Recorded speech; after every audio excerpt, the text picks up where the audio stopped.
on January 5th, 2024, we had a text exchange where we talked about that I had discovered that Nathan took Fani on a cruise and a trip and paid for it with a business card. You told me you were on a plane home from Dubai, but you would call me as soon as you got home. Do you remember that?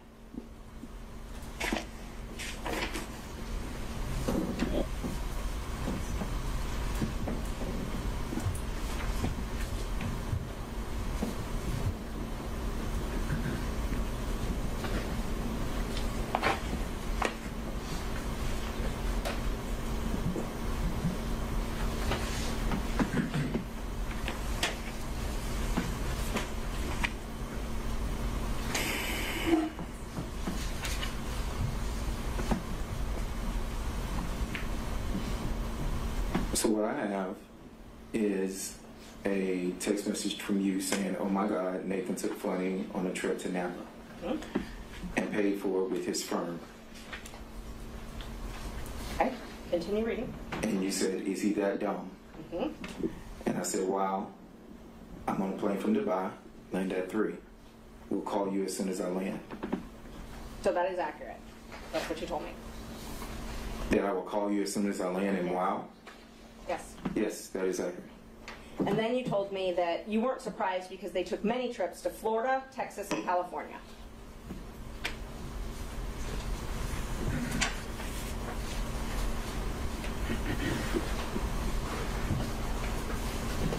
Okay, so I don't have that, but and I can show my phone, but I don't have that in my phone. So the question is just, do you recall? I do not recall. Communicating that to me? I do not recall. All right. Do you recall telling me that it was when she had to move her daughter a trip to California? I do not recall that. And Judge, may I approach the witness? You may. Thank you. It's in the packet I gave you. Oh, I see it. See if that refreshes your memory.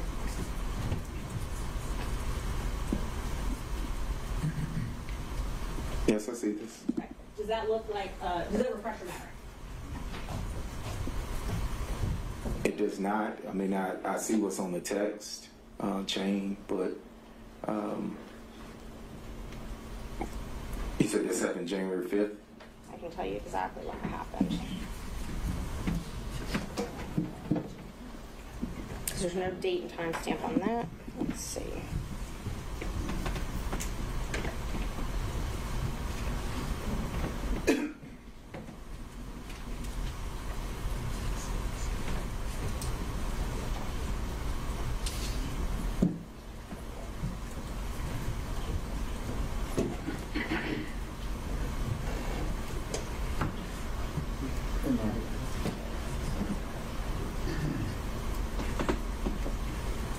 It was, let's see, just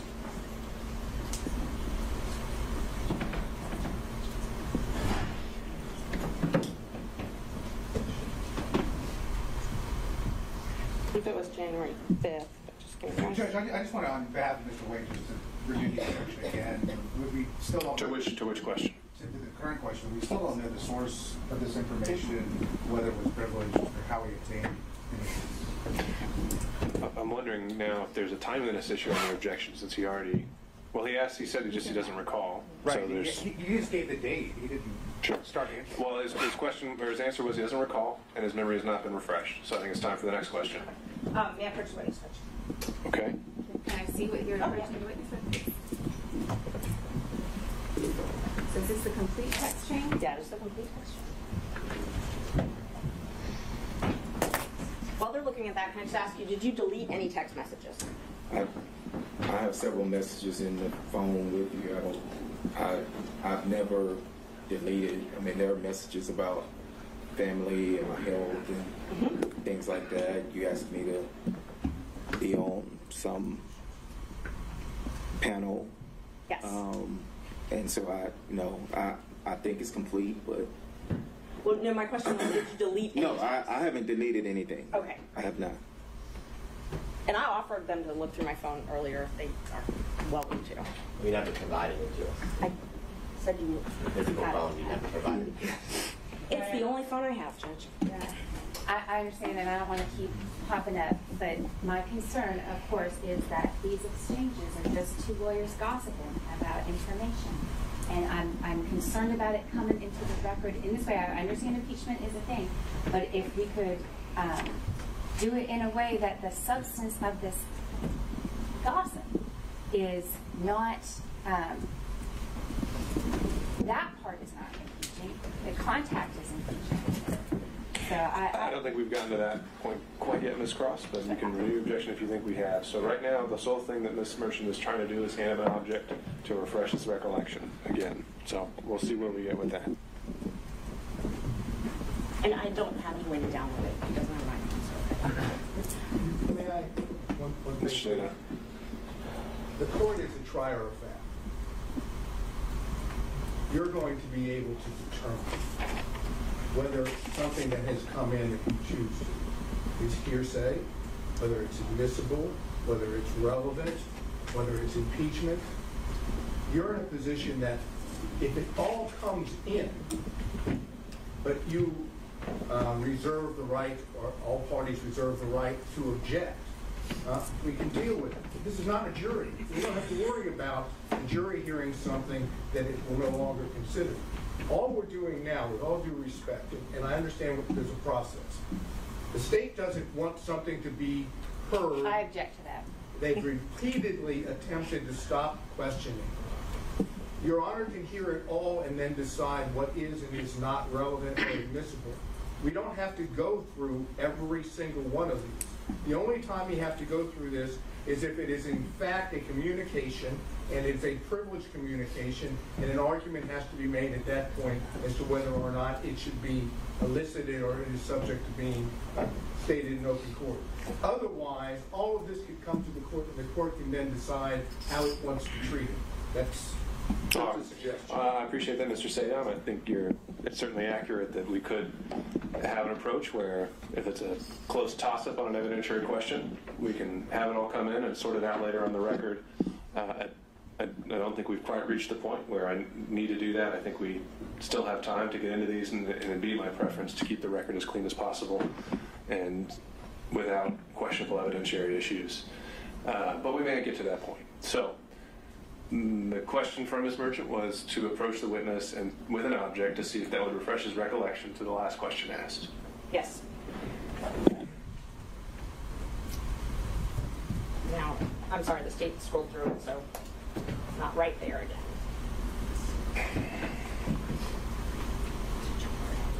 No, we didn't move it. Can't move it. No, I mean like it was on the screen.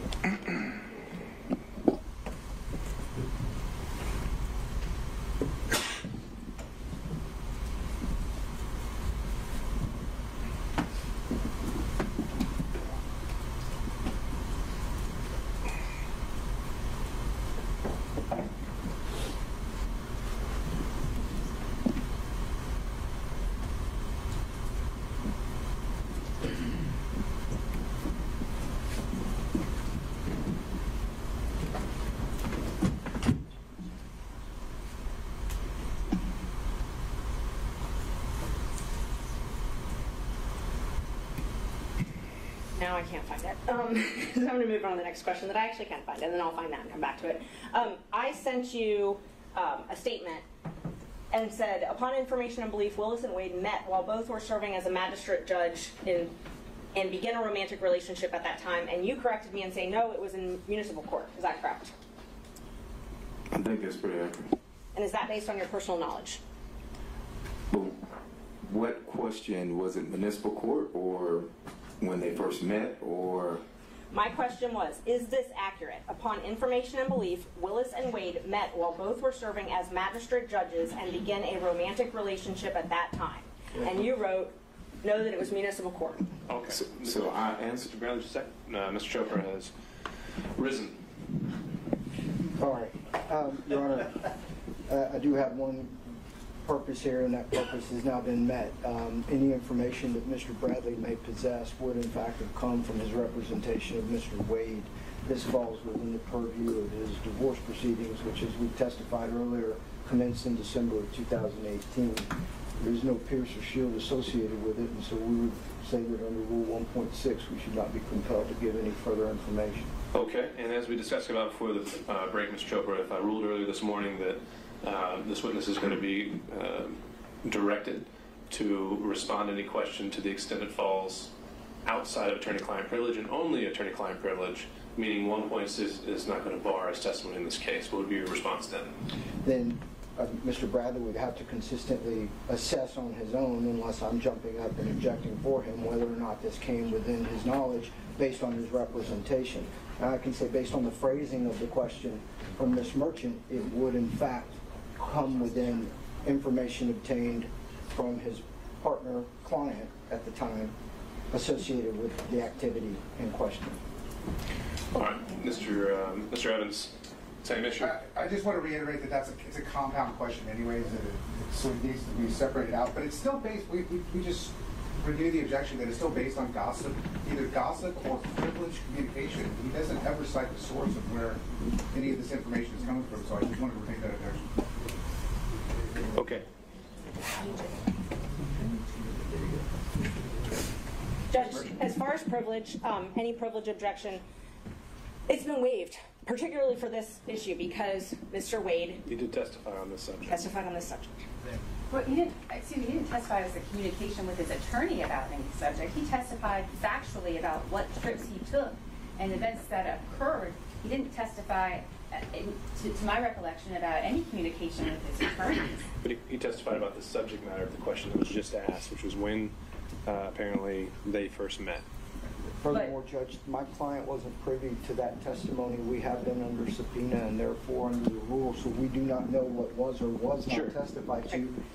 Everything he says would be a violation of that privilege unless we know specifically what all has been waived. Sure, unless I make a finding that there was an express waiver on behalf of the client. Yes. Per question. Okay. And, Sure, got it. So for this question particularly, Judge, we would ask that you find that there has been a waiver of the attorney-client privilege because Mr. Wade testified to something directly different than what this witness, we believe, has knowledge. Mr. Wade testified as to when they met. That is not the entire substance of the text message that Ms. And began a romantic relationship. Yes. He did not testify that they were serving as magistrate judges when they began a romantic relationship. All He right. testified differently. Okay, Ms. Merchant, I think you're going to need to establish whether this witness ever gained that knowledge independently or during the course of a attorney-client relationship. Did you have any, thinking back to the source of your knowledge, and let me just, before I do that, let me remind you of what is covered by attorney-client privilege. It is communications that relate to matters in which legal advice is sought, and communications that have been maintained in confidence, and no exceptions to the privilege. So it's communications that are in furtherance of legal advice. Your knowledge that their affair began, that their romantic relationship, began while they were both serving as municipal court judges. Is that from your personal information, your personal knowledge, or is that from? I'm going to overrule that objection, Mr. Chopra. He can answer that question. State that question again. Your knowledge? Is any knowledge, if any? If any knowledge of Nathan Wade and Fonnie Willis's relationship, romantic relationship beginning while they were both serving as judges, is any knowledge that you have from your own personal knowledge or something that was told to you in furtherance of legal advice? I have no personal knowledge of when it actually happened. I was not there. I do not have any personal knowledge, so I would choose not to answer that question under 1.6. Mr. Bradley, we made a distinction earlier. Yes, sir. That it's a bit narrower than that. Okay. 1.6 is. I have no personal knowledge, Judge. I apologize. Okay. If you were, That's not a problem. The issue is attorney-client privilege, and so whether what you learned, if anything, was during communications with the client. It was. Okay, Ms. Merchant. and was it that any knowledge that you had as to the truth of that statement, was it told to you in furtherance of legal advice? I'm going to object to that. If that statement is true, That's all right. and the witness has already testified he has no personal knowledge of about that. So whether he represented at one point it was true or not true, he has no personal knowledge about that, so could not testify. Prior inconsistent statement, Judge. Do it all the time. That is what the state does regularly. They bring in, if it's a prior inconsistent statement of another witness, Judge. Mr. Wade Which other testified. witness? I'm sorry. Okay, Mr. Wade testified. That their relationship did not start. But you can't impeach him with a prior inconsistent statement that's privileged. And so we haven't gotten over the privilege hurdle. The privilege hurdle we've gotten over with fraud on this instance. Well, that's the first time you use that word. So if you want to make the argument of why that applies, you can do that now. Yes, Judge. The crime fraud exception. It applies because of the crime fraud exception. Which crime and or fraud was committed here? So there's a couple different things, and I wanted to stress them both because he's raised 1.6 and also raised attorney-client privilege. For the crime fraud exception says the privilege doesn't apply if it's if the existence of it, essentially if he has to keep something secret to allow a fraud upon the court to continue. So we've got that. We've also got no, it has to. The legal communications have to have done in furtherance of a crime or fraud. How has that been established? And what crime or fraud are we talking about? We're talking about perjury, lying to the court. In the affidavit filed last month. Yes. And so what have you done to link the communications that he made maybe, I don't know, years ago to the affidavit filed last month? The communications he made years ago, it's proof of the affidavit being incorrect, being false. He's given a prior inconsistent statement. But the legal communication has to be in furtherance of a crime or fraud. Right. Right, but he also can't protect. So, and I think it's more under. So if he had no idea, an affidavit wasn't even going to need to be filed until a month ago. Right. And these communications and everything happened well before that. How is anything that they communicated in furtherance of that affidavit that they didn't even know would have to be filed one day? It's been waived. That part's been waived because he filed the affidavit. So you can't file something that's false and then your lawyer know that it's false and then say, oh well, privilege, my lawyer can't correct that. When he waives the privilege, and he waived the privilege, he testified about this yesterday. Okay, Ms. Cross. I don't think that's even close to an accurate representation of what the law in this area is. And beyond the real kind of throwing out fraud and this and crimes, which what you have, Your Honor, is a conflict in the evidence at this point. I know which way the weight of the evidence appears to me, but that's going to be for the court to judge. But conflict in the evidence, that is not a crime. That is not a fraud. That is not perjury. That's a conflict in the evidence for the court to decide. So I agree with you there that you would have to first establish a crime or fraud occurred by a preponderance. Got it. And anything else? Just that she can't, under the guise of impeachment of this witness, number one, establish that. Number two, the witness has already said he doesn't have any personal knowledge of that. And there is the kind of specificity that is required to lay the predicate for a crime fraud exception to the attorney-client privilege is nowhere close to being met here. Okay. Anyone else want to be heard? Mr. Sada. Yes, Your Honor. This is what I said to the court earlier. This is not crime fraud. The scenario in the case, I said, do you want me to sign it for the record? Go for it. Okay. It's Owens Corning Fiberglass Corporation versus American Centennial Insurance Company et al. And it is at 660 Northeast 2nd, 812, out of the state of Ohio, Lucas County, Court of Common Pleas of Ohio. And it references, I'll make sure I get the right page here.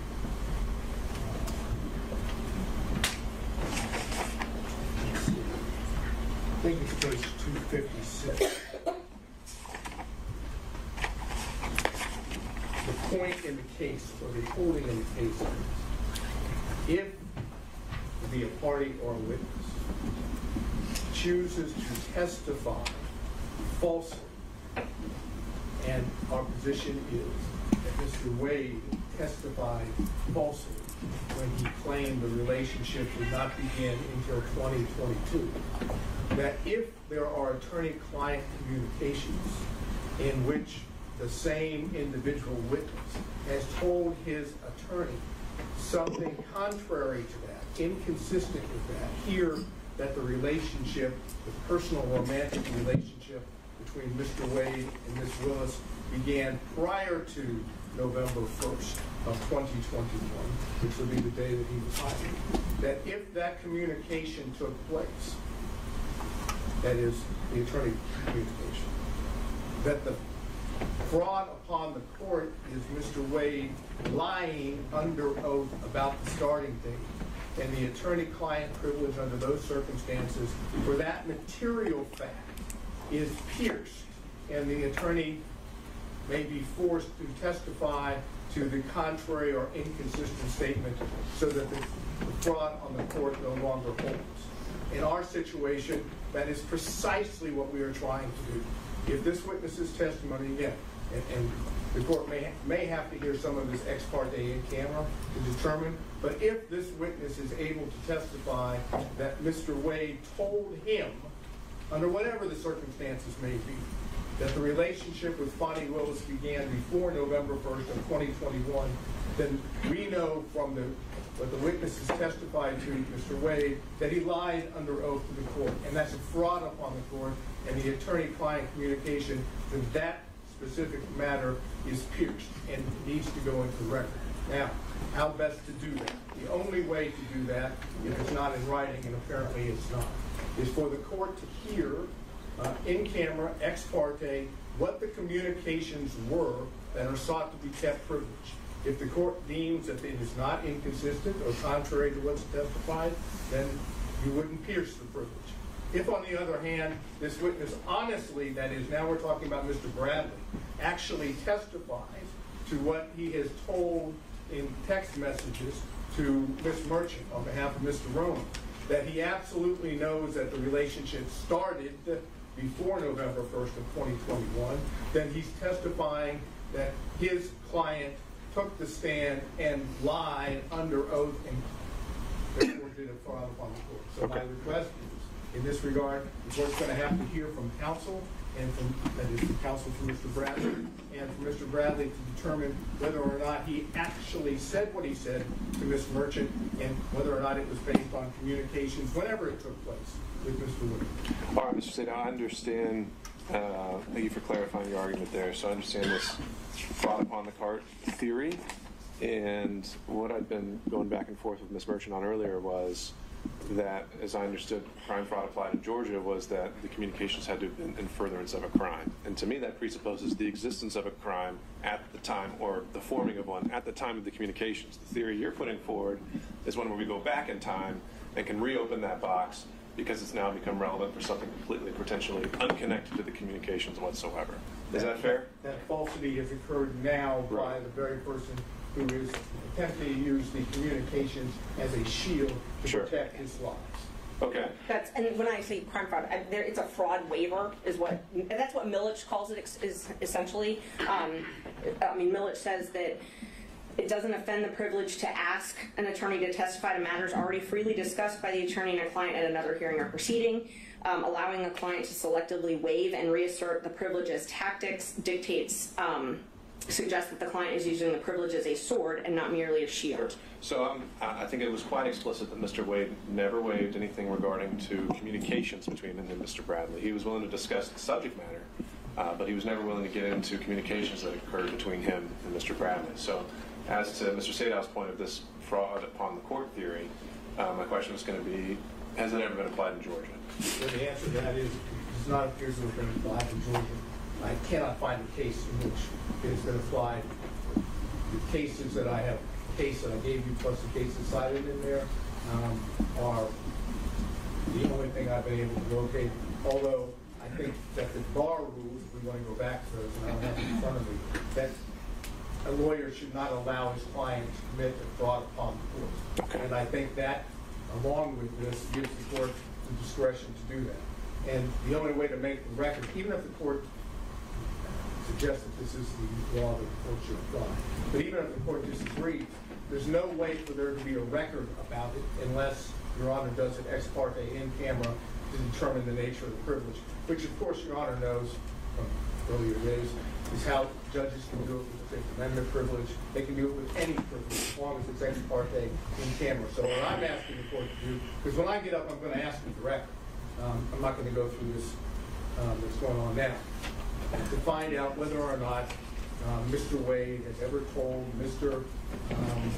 Bradley, in his capacity as his attorney or otherwise, that the relationship started earlier than what Mr. Wade testified to. All right, understood. So the big takeaway I'm hearing from that, Mr. Sadow, is that once again, we're hearing the words "a matter of first impression" here, and noted. Mr. Gillen. Yeah, very quickly, Your Honor. Number one, he apparently, now he's claiming a privilege, which he certainly did not assert when he was communicating a text with his version. Sure, but do we have any indication Mr. Wade didn't allow him to communicate by that text? Well, we know what he did. We know what he did. So how's that implied? And I would assume that as the attorney, that he would know whether or not he should protect a communication. That's a pretty big assumption, right? Not all communications are protected, number one. Number two, let's not forget how we started on this journey with the state getting up and making very serious allegations against Ms. Merchant, asking for sanctions, saying all of her representations were inaccurate. And now they are doing whatever they can to block access to that information, which shows exactly what she said was exactly the truth. What they're trying to do is they're trying to say to the court the 100% accuracy of Mr. Wade's declaration and of his testimony. And by the way, please, Judge, don't let Mr. Bradley tell you what he knows. Because what he knows is that this relationship, based upon what we see from the text and what we've seen in the context, would show that the relationship started before November 2021. So I think we have a waiver issue, and parenthetically on the issue of crime fraud, Your Honor, the issue about crime fraud is whether or not in any context the communication would be not in furtherance of a crime at that time, but it could be for any particular crime committed by the client in the future as well. It doesn't have to be something that's being committed at the time. I will also note that when you look at the attorney-client privilege, the law basically says, look, this is a privilege which blocks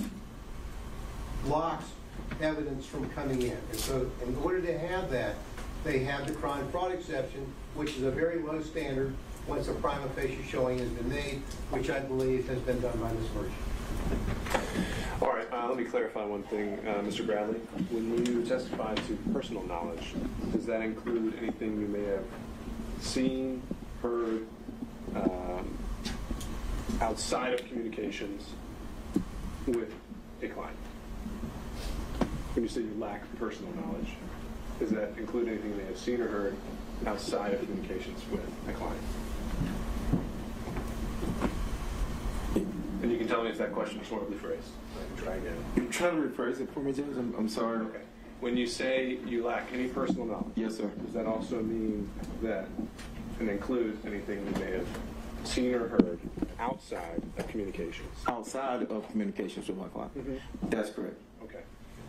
And the communications that were made, if any, that relate to the subject you were asked to, were there any other third parties present that may have resulted in a waiver of privilege? Including texts. Am I answering your question or her Answer question? my question. Okay. Were there any other third parties ever present with you and a client that would have resulted in a waiver of these privileges?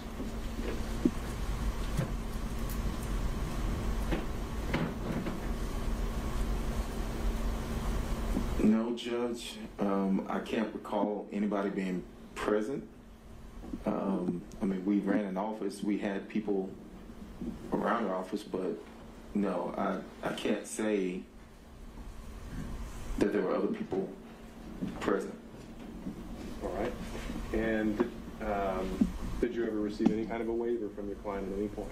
I have not received a waiver. And anything that you learned regarding the subject matter at all, if anything, was it in the course of legal advice, of receiving or giving legal advice?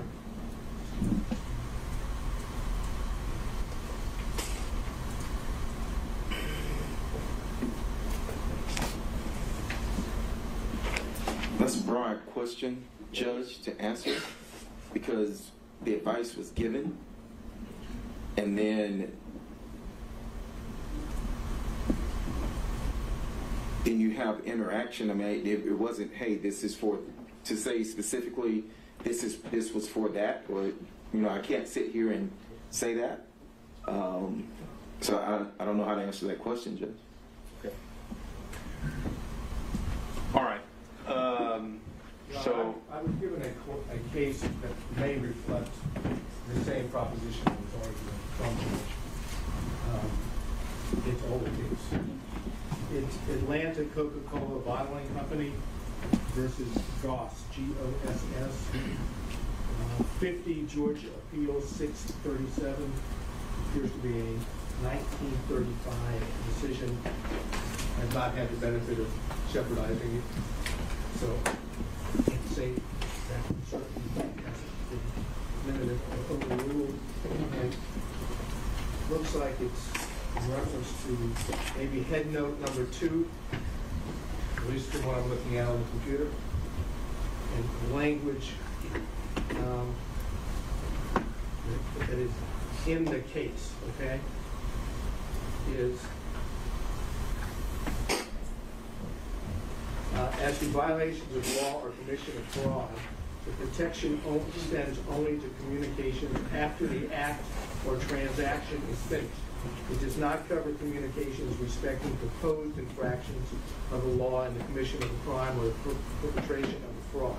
And then it cites some cases. And then it goes, the privileged communication may be a shield of defense as to crimes already committed, but it cannot be used as a sword or weapon of offense to enable persons to carry out contemplated crimes against societies, frauds, or perjuries. So our position, as I indicated before, is the witness, Mr. Wade, has committed perjury on the witness stand and called into question the statement. all right, understood. Mr. McDougall. Your Honor, this is adjacent Georgia law, perhaps not controlling, and I'll explain that in just a second. And that's Rule of Professional Conduct 3.3A2. A lawyer shall not knowingly fail to disclose a material fact to a tribunal when disclosure is necessary to avoid assisting a criminal or fraudulent act by the client. A4, and the reason I would qualify that, since we're talking about candidate report, I need to do that. I believe this rule is regarding the conduct of advocates representing clients in court. It might not govern or control the situation where the lawyer has been put on the stand, but it's adjacent to the point Mr. Sagal made earlier. All right, fair point. Okay, Mr. Trump, anything you want to address on that? Briefly, Judge, and clearly there's a lot of smarts in this room, but this whole thing is a deductive fallacy. It is suggested that the truth of the conclusion of the argument necessarily follows from the truth of the premises given, when in fact the conclusion does not necessarily follow the premises. They're, called him a perjurist. He has officially succeeded in saying the thing itself is true, therefore we must ask these other questions. And Judge, it's a fallacy. It does not exist as such, and the privilege should still apply. All right. Thank you all. So I think here is what we need to do, as I understand the law. As I find it, the crime fraud exception only applies when by preponderance we found that communications made in the existence of a relationship or in furtherance of a crime, or the client at the time knew or reasonably should have known that a crime, that the attorney was being used to further a crime. I don't think that's been established here. Maybe something happened afterwards, and that's something that can be argued during closings, essentially. So I don't think the crime fraud exception covers this. The objection is preserved for the record. Mr. Bradley has indicated also that anything he learned about this subject occurred during those communications. There's some uncertainty on that point, and so in order to preserve the record, at the conclusion of the hearing, I think I can go in camera with Mr. Chopra and Mr. Bradley, and we can put in a sealed filing exactly what the extent of those communications were, if any were relevant. or excuse me, not relevant, but just what they were, and those would remain sealed until some time if we're ever directed otherwise. However, at this point, the question, getting back to the question asked by Ms. Merchant, as asked, would be sustained on the issue of privilege to premise. He may have told you something, but it does not appear that there's any evidence that the client ever waived and allowed that information to be conveyed to you. Next question. Thanks for watching. If you like it, comment and hit the like and share buttons. Subscribe for future videos.